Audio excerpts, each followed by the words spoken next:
The city of Anoka is synonymous with its history, a history that brings pride to its citizens, and history that stands out when driving through the downtown area. Just on the corner of 2nd and East Main Street is a two-story building that today is seen as a vacant Anoka sports shack, but to the city it has always been known as the Phoenix Block. It was built in 1885 after the fire of October of 1884. It took out most of the downtown area. Most of it was wooden buildings at the time. The story of the Phoenix is that it rose from the ashes. I guess they built the building on the foundation of the original building, which was built in 1857. Dan and Julie Smith are the owners of the prominent building and are planning to restore it to how it looked 130 years ago. The restoration will bring it back to the original look, and we will rent out the main floor and the downstairs. And the downstairs originally had windows at the sidewalk level that brought natural light into the area. The building was built before indoor plumbing. It was built before electricity and central heat. So there is evidence of soot as we take apart panels and walls from the either wood burning or coal burning stoves that were in here. When we moved to the top floor of the building, the pieces of the past began to come together to give us a good idea of what the building looked like in 19th century Anoka.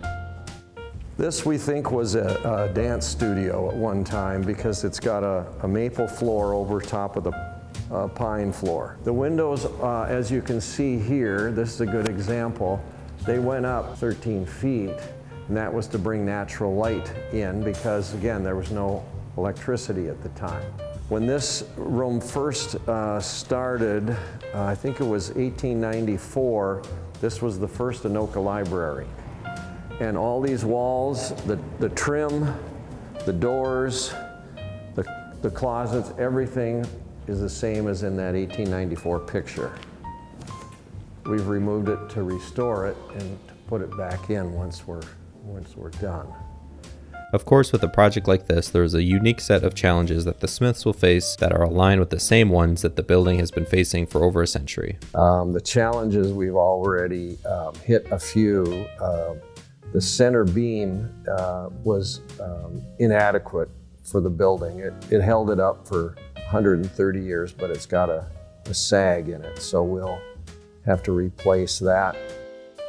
And the supporting posts, they don't have any designated integrity, so the structural engineer wants new posts in there to meet today's standards. And the roof will be upgraded to meet today's snow load standards.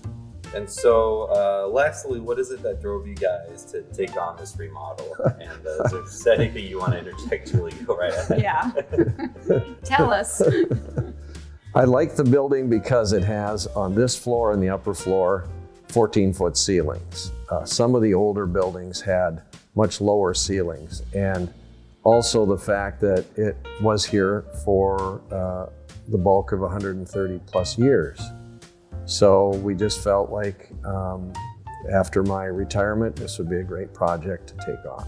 This remodel will be an incredible addition to the downtown area that will serve as a window into the past of what Anoka looked like back when it was first established well over a century ago. And as this remodel goes underway, we'll be sure to keep up with all the progress of the restoration of the Phoenix Block.